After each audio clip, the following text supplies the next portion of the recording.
Hey everyone, we are going to get started in just a few minutes with our Amarin Trusted Voices webinar, Avoiding New Software Nightmares. If you are on and you can hear us, let us know in the chat. We would love to know if you can hear us. So far, we haven't had too many technical issues with our webinar series, but I like to make sure we can help folks out just in case.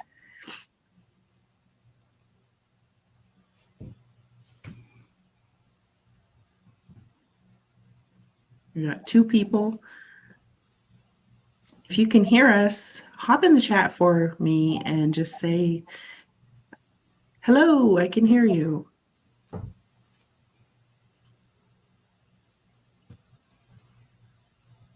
We're just getting ready, starting.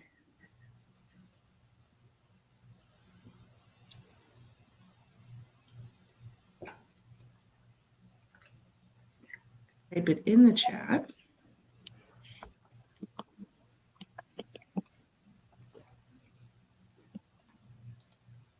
See if I can get a response.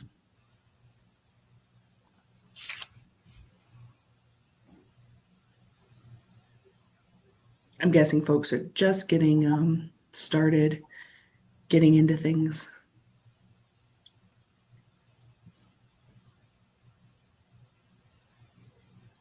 Ruth.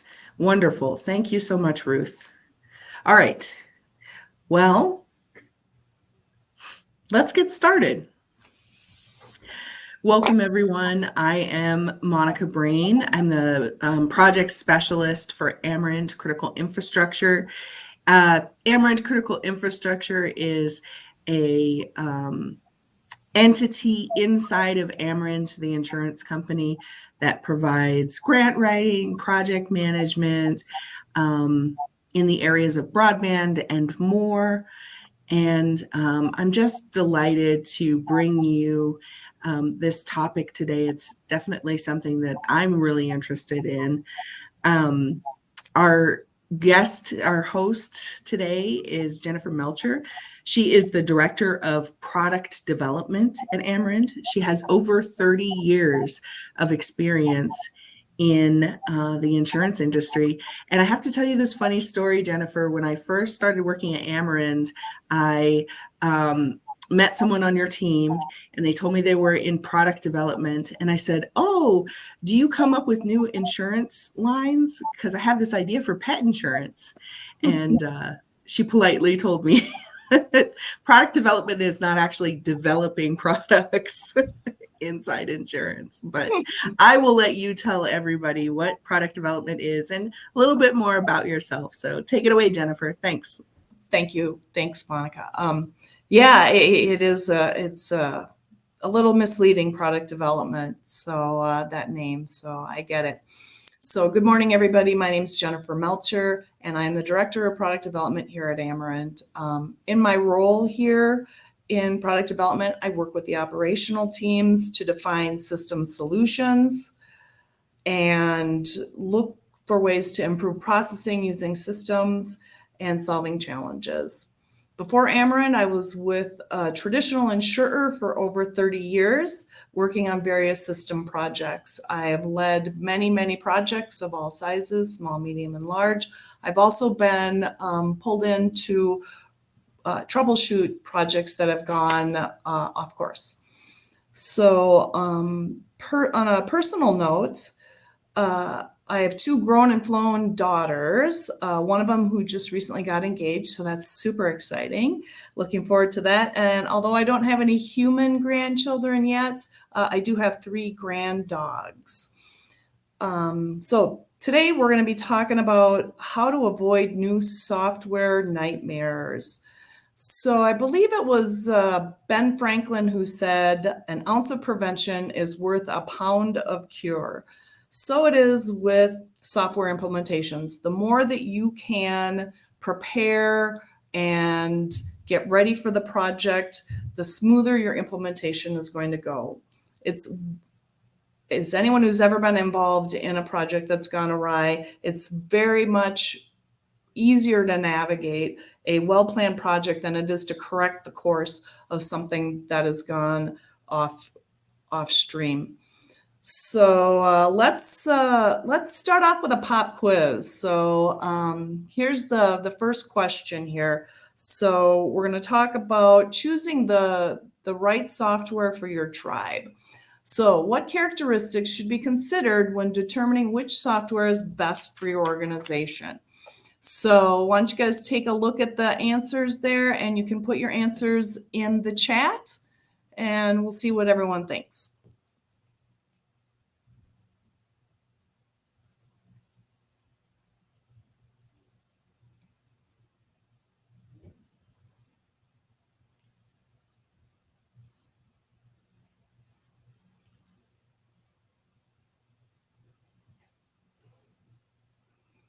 We're getting a lot of Fs.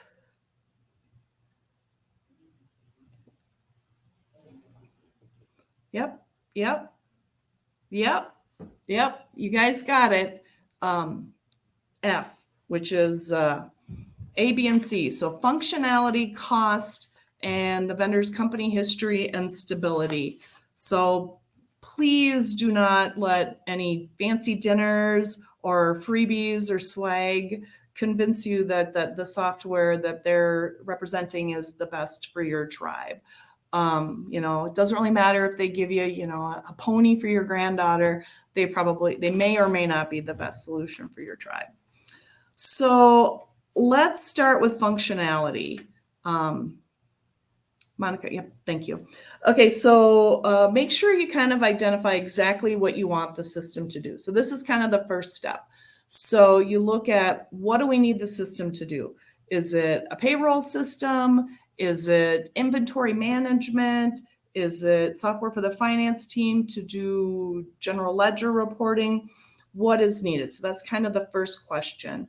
And then what are your goals for moving to a new system? So there's could be a whole host of reasons that you want to change systems. Are you, if it's is your system obsolete? Is it on aging technology? Is it on an aging infrastructure? Is it, you want to, whatever you want to do. We want to store documentation in an electronic format. So what are your goals for moving to the new system? And then lastly, how are we going to define success? So how do we know if the project is successful? So, what could that mean? So if it's a payroll system, maybe it's, hey, we can process checks on paydays. So maybe that's how we define success. So those are what you start with. And then once you kind of have a clear idea of what you need the system to do, that's when you can go shopping. So Monica, do you want to move to the next slide? Thank you. So do your research, right? So all of these companies have solid, detailed websites that you can go to. So go out there, take a look at what they've got. There's online reviews all over the place, as you guys know. Talk to colleagues internally. Has anyone else worked with some software that might be beneficial? Or any peers that you may have externally. Does anyone have any suggestions? So start with that.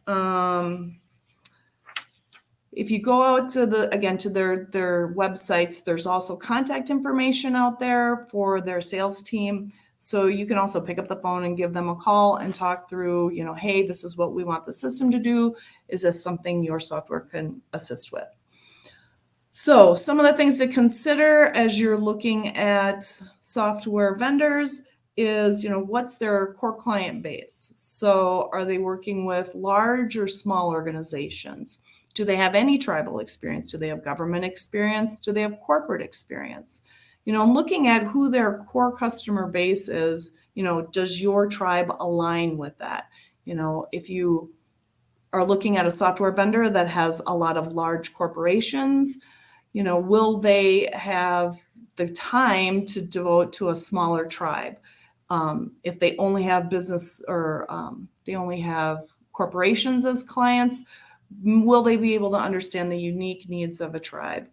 So just something to consider as you're looking at the various software vendors. And then also financial stability, right? So, is it a startup company? Did somebody build this system out in their basement? Are they going to be around in 3 to 5 years to continue to support you as you use their system? Thanks, Monica. So once you get those questions answered and you've got it narrowed down to, 2 or 3 maybe, you can then start digging into further details. So request demos. The sales teams from these vendors will generally be able to provide a demo, show you how the system works. Bring your list of goals and objectives that you defined, a couple slides back we talked about. Make sure that the demo meets all of those needs. Attend vendor conferences. So a lot of these larger vendors especially are going to have vendor conferences on an annual basis. So potentially you could go to a vendor conference and meet with either current clients that are actually using the system and see demos, look at roadmaps for where they're going in the future. This is a really great opportunity to get some candid feedback about these software options as you're meeting with current clients. So that's a great opportunity to dig into it deeper. And then pricing. Make sure you consider pricing. There's really 3 pieces of pricing. So the first one is licensing cost. Make sure you understand what that looks like. So that's usually an annual fee, and it's a lot of times based on how many people are actually using the system. So that's one piece of the puzzle. The second piece is project costs. So what is it going to cost to stand up this application for your company? Is it, are you going to need developers? Are you going to need business analysts? Is that someone that at their company that can help you with it? Are you going to have to pay them? Are you going to have to go outside and bring resources into your tribe to support the application? That's another thing to kind of consider as you're speccing out the total cost. And then the last piece is ongoing product support costs for bug fixes. So if, something breaks, how is that going to get fixed? Is that something that they can help you with? And what's the cost to that? What about enhancements? Again, we kind of talked about maybe having a payroll system. So maybe you got checks out and now we want to offer EFTs. So what's it going to cost to do an enhancement? And then upgrades. Upgrades are super important. Most software is upgraded at least on an annual basis. And those are super important to make sure that you are doing those regularly, specifically for security reasons. As we know, a lot of those upgrades have security patches, and we know the internet's a big bad place, so you want to make sure you stay up to date on those. All right, so you've chosen your software. Check. What's next? You get to kick off your project. This is the most exciting part, kicking off the project. So what's the first thing you want to do? So you want to define your stakeholders. So who's going to use the system? Again, if it's a payroll system, maybe we're looking at finance or human resources is going to use that. So they're definitely going to be stakeholders. Who are the decision makers? Who's going to make decisions about this project? What's the time frames for the project? What's the cost? Who are the resources that we can use to stand up this project? Subject matter experts, or SMEs, perhaps you've heard that term before. SMEs are super important in project work. Make sure you define people who know those processes inside and out and can get into the nitty-gritty details. Super important to make sure you include them as a stakeholder. And then who's going to be on the project team? Are you going to have a project manager? Do you need developers? Do you need business analysts? All of these people are defined as stakeholders. So with that, again, we have to kind of look at the goals again. So we kind of talked about the goals. Monica, can you move to the next page? Thank you. So you kind of did this before when we were talking about product selection, but now's the time to really dig into the details, right? So look at the documented decisions that you made back during software selection. So get into the details. Why do we want to implement this software? What's the main objective of the system, and how do we define success? So this is that opportunity to kind of make sure everybody understands what it is we're trying to accomplish. So you want to make sure, yep, thank you, Monica. You want to make sure that you get support from the top. This will come in, to be very important as you're communicating the goals to all of the stakeholders. So potentially you had to take your project to tribal council to get approval for the project. And maybe there was someone on tribal council who was very excited about this change. Maybe you identify them as a champion for you to help support you and the goals of the project. So as you're going to communicate then to the stakeholders that we identified before, these are all of our goals. Invite that leader to your kickoff meeting, right? And talk about, hey, this is what we're going to do. This is what we want to accomplish. And, explain specifically what the goals are. I think this helps with change management. Monica, can you go to the next screen? So I think communication helps with change management, and having the key leaders there at the kickoff meeting, I think, is important to show that this is important, corporate wide. It's not just, Jennifer's project. This is something we're all interested in, to improve, whatever your goal is. So, like I said, change management can be a tricky thing. You may run into issues where people don't support the change. And sometimes people will just downright sabotage the project. And having leadership on board with the goals is key. Anecdotally, I had a project that I worked on several years ago where the goal of the system was to make data more available to our clients. It had nothing to do with improving processing at all. And you can imagine the frustration of my coworkers when they found out that to do their job was going to take longer than it has in the past with this new system. It was so important for me to have management support to make sure that the team understood the goal. The goal was to improve the client process and data availability, and not to improve our process time. So like I said, having leader backing is super key. So with that, then the next step is to kind of go through and define your detailed requirements. So Monica, can you on that? Yep, perfect. So again, use your SMEs, your subject matter experts, to get into the details of what's needed. What are the processes that are going to change? Make sure that you're identifying that this is the current process, and the new process is going to look like this: flow charts, business requirement documentation. All of that is super important. One of the things I tell people is, as we're looking to define the requirements, what do you want to get out of the system at the end of the day? Again, we've talked about potentially a payroll system.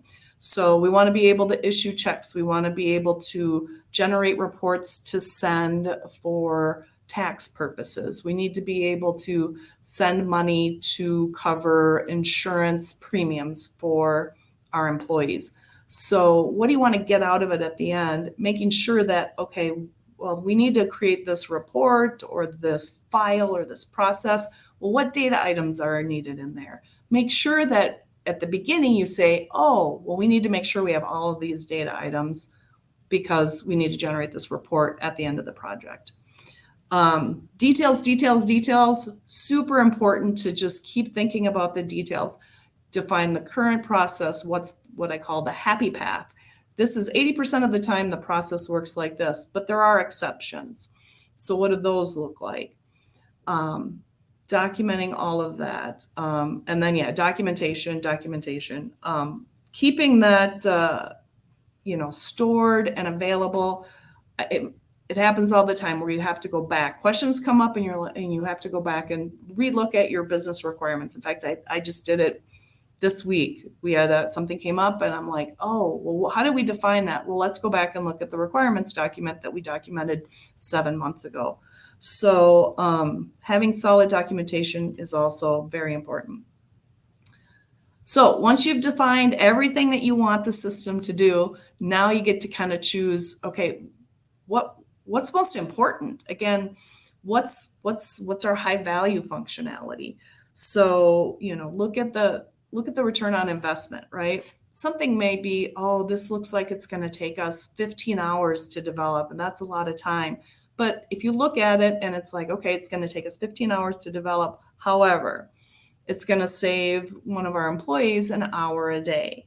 And if you extrapolate that over a week, that's 5 hours a week, or over 52 weeks, it just adds up quickly. So that's a real win. So looking at return on investment, what will it cost us to build versus what does it save us in time? Focus on your high value items. Lot of processes that are being impacted. What's the most important? Regulatory items, of course, you got to consider those must-haves because you have to be able to report to, whatever your regulatory entity is. Consider categorizing your deliverables. So all this functionality that you came up with, maybe we did something just recently in a project where we identified this is a critical item. It has to be available at go live time. And then the next one was, well, this is super important, but we can wait until month end to have this. So 30 days out. And then the third category was nice to have. So if we have time, we'll put it in. So that's the next piece. Then, so there's an old adage in project management called plan the work, work the plan. So at this point, what you're going to do is you're going to take all of this information that you've gathered, all of the items that you want and their prioritization, and start putting it into a plan. So there's only one slide on this, and I don't want to minimize building a project because it does take a lot of work and it's super important. But like I said, we just have one slide on this. I do want to mention that we actually do have another Trusted Voices webinar next week that will go into more details about project planning and project management. So, like I said, take all of the information that you have gathered. So all of the things you want, all of the things what their priorities are, and start documenting your plan. So there's lots of software options to use to do this. If it's a larger project, you could use something like Microsoft Project. There's lots of different products out there. But some medium or small size project, you could actually just use Excel. There's a lot of templates in Excel that you can use to build out a project plan. So use your list of tasks. You look at your timing of your tasks. Some tasks may have to come before other tasks. They have a dependency, if you will. So just kind of building that out in your software. This is what it's going to look like. And then have your team start working the plan. So you've got everything documented. You've got the timing of each task. You kind of said each of these individuals are going to work on each of these tasks. And then you start working it. So do we have another question? Here's another question. Another pop quiz. What is scope creep? So if everyone wants to take a look at this and give me your answers in the chat, that would be great.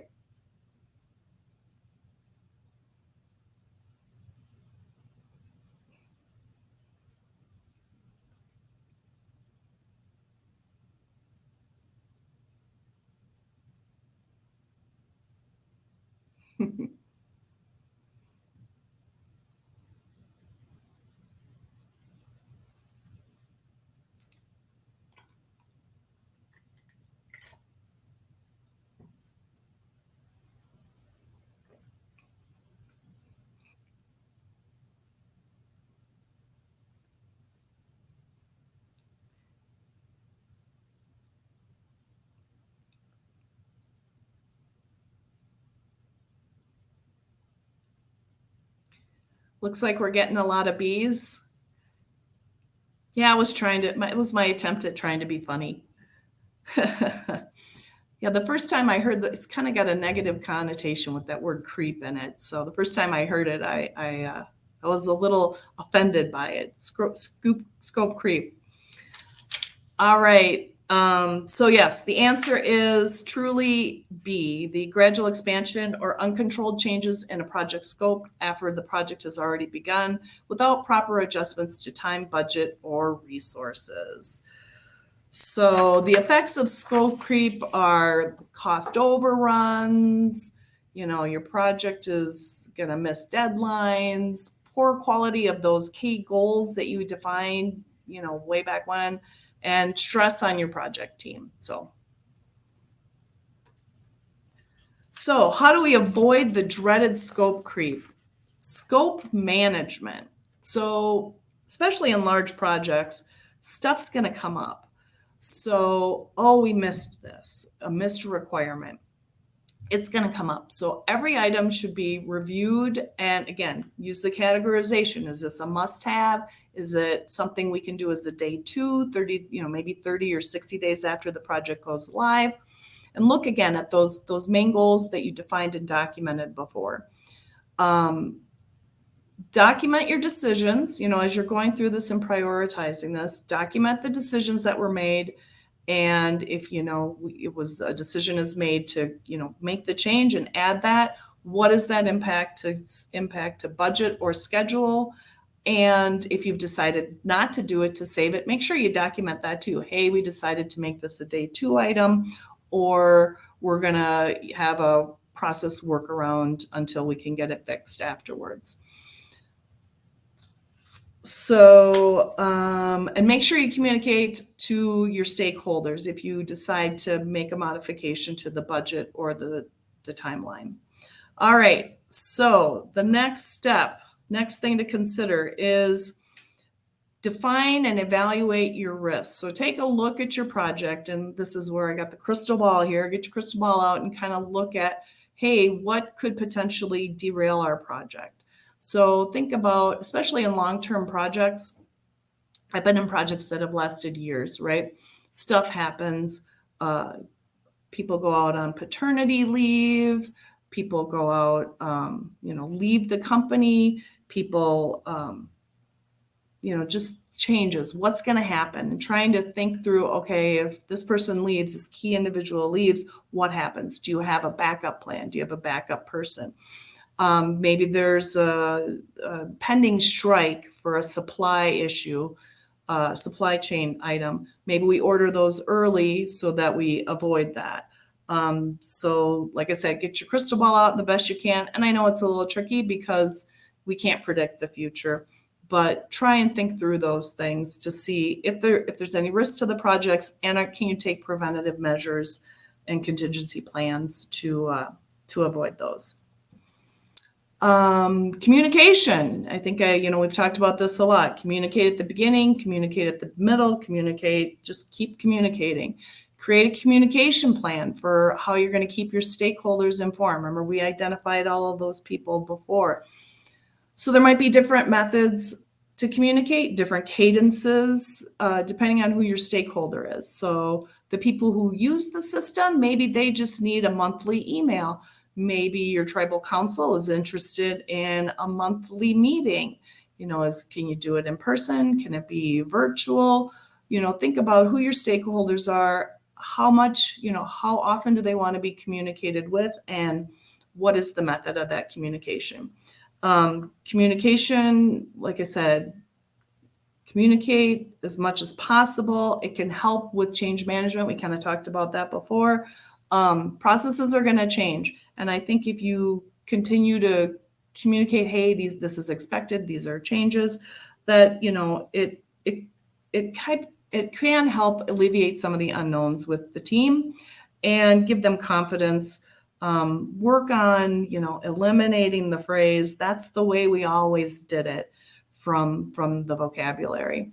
So I think this is really super important, and I'll keep referring to it because communication is super important. Comprehensive testing. So make sure you assign enough resources to do testing and that you've got enough time to do the testing. Make sure you have the team test each new functionality discreetly and do end-to-end processing testing as well.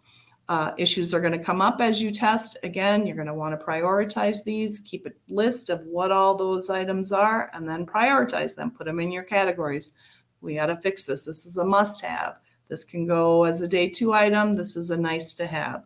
And again, always looking to avoid the scope creep, the dreaded scope creep.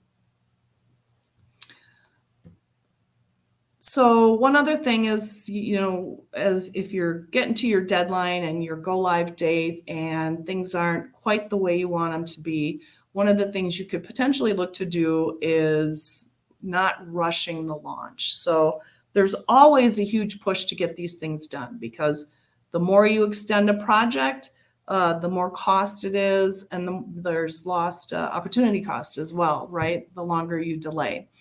But sometimes, you could potentially do like a soft launch where you launch the software, but you don't tell your external clients about it if it's like an external client software, or maybe you put it in and you run your legacy system and your new system concurrently so you can do some comparisons.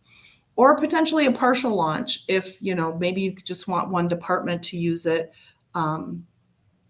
before you actually bring in the whole company or the whole tribe.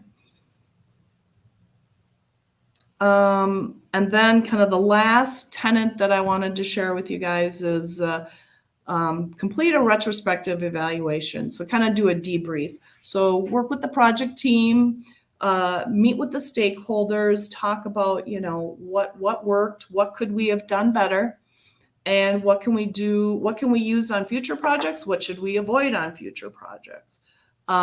Experience is the best teacher. Hopefully the team can be candid, don't take anything personally. It's what can we do? What can we do to improve this in the future?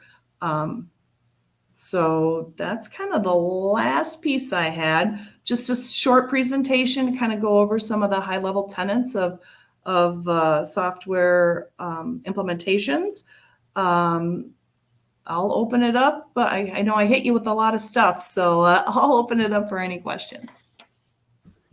Jennifer, thank you so much. That's wonderful. And yeah, just type your questions right in the chat and we will answer them. But while we're waiting for folks, if they've got questions, I've got a few questions, if you don't mind. Okay. I'd love to ask you. Well, okay, so you mentioned in the beginning when you're trying to pick a vendor to go to vendor conferences, and I was wondering if you could talk a little bit more about the importance of that. I know there's a sort of this feeling like, oh, you're just trying to get a vacation or go to a conference, and you might even have to, convince tribal council to let you go to something like this. So can you speak a little bit more about that? Yeah. I sure can. So really, there is a cost to attend those and to travel, of course. But yeah, I'm all about looking at return on investment, right? Depending on how much you're going to invest in this software, some of these softwares are quite expensive. It's really, worth your while to attend these conferences where you can network with other people who are using the system. And I've attended several of these, and people will be candid with you about, some of the challenges that they have, and they'll also, talk about the successes they have. So it really is, in my opinion, it can be super beneficial. And you get to see the roadmap too. Where is this going? And, if we implement the software, we'll be able to potentially do this in the future. So that's always a good thing. And there's usually vendor partners there as well. So if you're thinking, again, what other software could I potentially interface with the software I'm considering? It can be a very beneficial exercise. Absolutely. I loved your section about scope creep. And this is definitely, I think, something that folks in Indian country are pretty familiar with. in terms of a project starts at one place and ends up somewhere completely different, maybe. I'm wondering if you could talk a little bit more about like how you approach that one person that might be on your team or in leadership even who shows up and is like, it'd be a great idea. And you're like, oh, this is going to cost me money and time. What do I Yeah, do? yeah, that's a really good question, and it does happen. So yeah, so again, I think communication is key, right? Having a conversation with them about, okay, this is something we consider, prioritize it again. Oh, this is kind of a nice to have. Is it something we can do day two?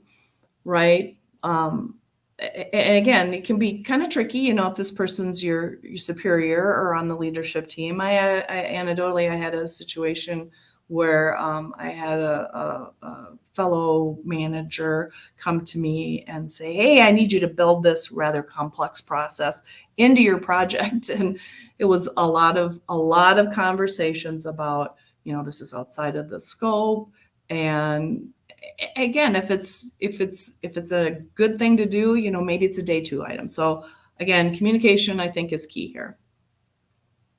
I always like the phrase, I like where your head is at, or I like what you're thinking, Right. but Right. Well, and that's the thing, it's, yeah, that's a great idea, but we still are, we and there's this concept of, budget, time, making sure that you're meeting, that, there's a ask. deadline. And sometimes they're, really hard deadlines because of regulatory, restrictions. So yeah, but yeah, it's like, hey, can we put a pin in that and, do it as a day two item?